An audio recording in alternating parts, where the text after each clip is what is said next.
If you would like to know my authority on the matter, I am making these cookies for the first time, so I feel like I'm qualified to teach other people on the internet how to do it. You'll need almond flour, brown sugar or regular sugar, butter, any kind of starch, and optional almond extract or vanilla, but it's okay if you don't have it. Life doesn't always give you all the ingredients, so you gotta cook with whatever you got. Combine all your dry ingredients in a big bowl. It feels weird to give these super simple directions, but yeah, you gotta mix it. Add a pinch of salt.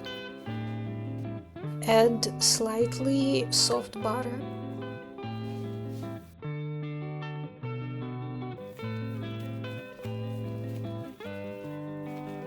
You can add vanilla extract or almond extract. Now be really careful. You might need to add half teaspoon or quarter teaspoon of water to make the dough a little bit more elastic. You need to do it droplet by droplet. Seriously, it might not seem like a lot, but you can accidentally add too much moisture. Now you need to wrap the dough into something airtight and send it to the fridge for about 30 minutes so that it's easier to cut out the shapes.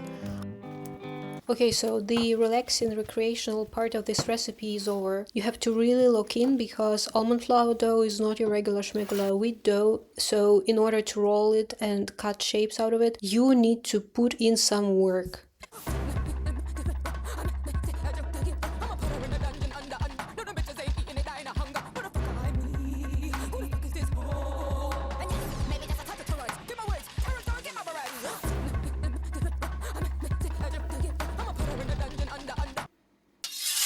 The spatula will help us to transfer the cookies, because they will be falling apart even if you look at them weird. Oh boy, let's start with the bat, because it's the simplest shape, and the more cutouts in the shape there are, the more complicated it will be. Press really well, wiggle it a little bit. Careful, SpongeBob! Careful, SpongeBob! SpongeBob, careful! Careful, SpongeBob! The pumpkin stems were way too small to transfer them. I performed an eye surgery on the ghosts and I gave pumpkins new heads. Preheat the oven at 180 Celsius and bake for about 8 minutes, or until you see that it's getting brown.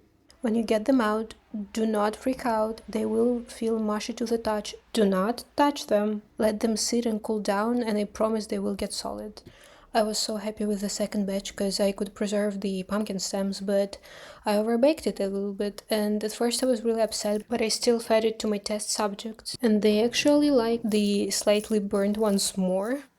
It's day number 2 and we are making the royal icing. I don't see why you should watch me to learn how to make royal icing when I myself was watching another video on how to do it. I don't think playing telephone will be helpful to you, so just go watch this guy. I mean it in the kindest way possible, but he does seem like the kind of person who would iron their underwear.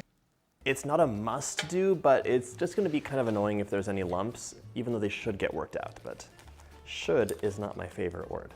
So, you know, you can count on him. In fact, thanks to his meticulous video, I managed to make the perfect buttercream for my birthday cake on the very first try. Okay, so we have our icing.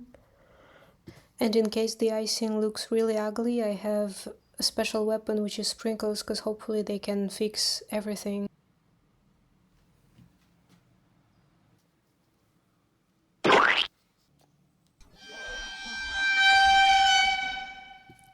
Okay, so it doesn't look good, but let me cook.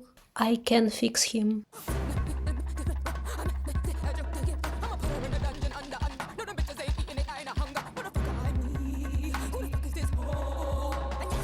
Look, I would love to make it flawless. I am a really busy lady. Sometimes you just have to tell yourself, this is good enough.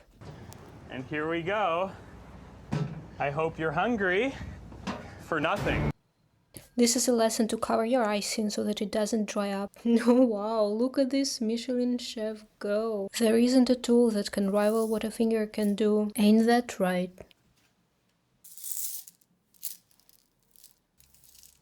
So far, the pumpkins were the most problematic because they were hard to cut out, and the icing looks weird on them because it floods their eyes.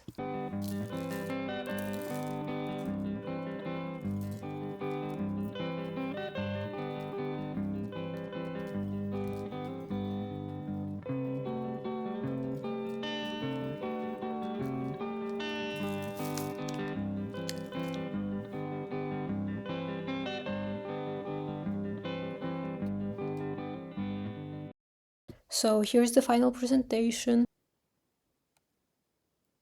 The ghosts turn out super cute, and I like how the star sprinkles look kind of cloudy. The bats were also a success. The shape is very recognizable, and the eyes changed everything for the better. Also, look how shiny and sparkly they are.